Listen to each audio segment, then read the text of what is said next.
এটা সময়ৰ আহ্বান আচলতে এই সময়ত এই ইটাখলা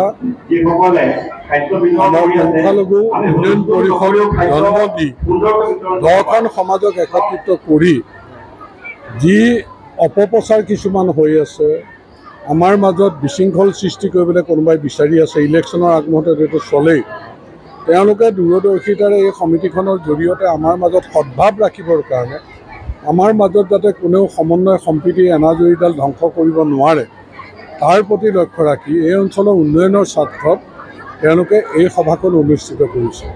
তাৰোপৰি সংস্কাৰমুখী পদক্ষেপ, ইয়াত যাতে ড্ৰাগছ মদ ভাঙৰ প্ৰচলনে আমাৰ যুৱকসকলক বিপথেৰে বা ধ্বংসৰ পথলৈ লৈ যাব নোৱাৰে, তাৰ প্ৰতি লক্ষ্য ৰাখিও তেওঁলোকে সাহসৰে পদক্ষেপ গ্ৰহণ কৰিছে।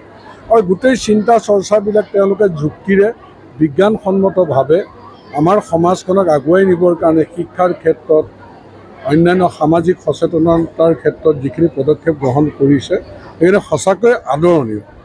আৰু ময়ো বিচাৰোঁ অসম মাতৃৰ সন্তান হিচাপে আমাৰ যিবিলাক বিশৃংখল পৰিৱেশ সৃষ্টি কৰা কথা বতৰা সেইবিলাক দূৰ হওক, আমাৰ মাজত সমন্বয় সম্প্ৰীতি এনাজৰীডাল টনকিয়াল হৈ আমি সকলো সমানে আগবাঢ়ি যাব পাৰোঁ।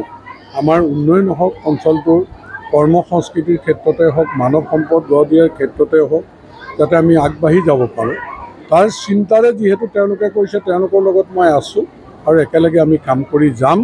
তেওঁলোকৰ প্ৰতি এই উন্নয়ন পৰিষদখনৰ প্ৰতি মোৰ আন্তৰিক শুভেচ্ছা মই জনাইছোঁ। আৰু যোনে বিশৃংখল কৰিবলৈ বিচাৰে সমাজত, তেওঁলোকৰ ওপৰত চোকা দৃষ্টি ৰাখক, তেওঁলোকৰ ওপৰত আইনসংগত ব্যৱস্থা গ্ৰহণ কৰি আমি সমাজখন শান্তিত ৰাখিবৰ কাৰণে, জনতাক শান্তিত ৰাখিবৰ কাৰণে আমি কাম কৰি যোৱাৰ সংকল্প আজি আমি ইয়াত লৈছোঁ। আমি যিটো পদক্ষেপ গ্ৰহণ কৰিছোঁ, ইতিমধ্যে প্ৰশাসনে যিখিনি পদক্ষেপ গ্ৰহণ কৰিছে, আমি এই শক্তিবিলাকক কোনো কাৰণতে প্ৰশ্ৰয় নিদিওঁ। কোনো নেক্সাছ আমাৰ মানুহে এই শক্তিবিলাকৰ লগত ৰাখিব নোৱাৰি। গতিকে এইখিনি আমি জিৰ' টলাৰেঞ্চ এই নীতিৰে আগবাঢ়িছোঁ। এইখিনি জেগা আমি ড্ৰাগছ মুক্ত কৰিম আৰু যিবিলাক বেয়া কথা চলি আছে সেইখিনি আমি মুক্ত কৰিম।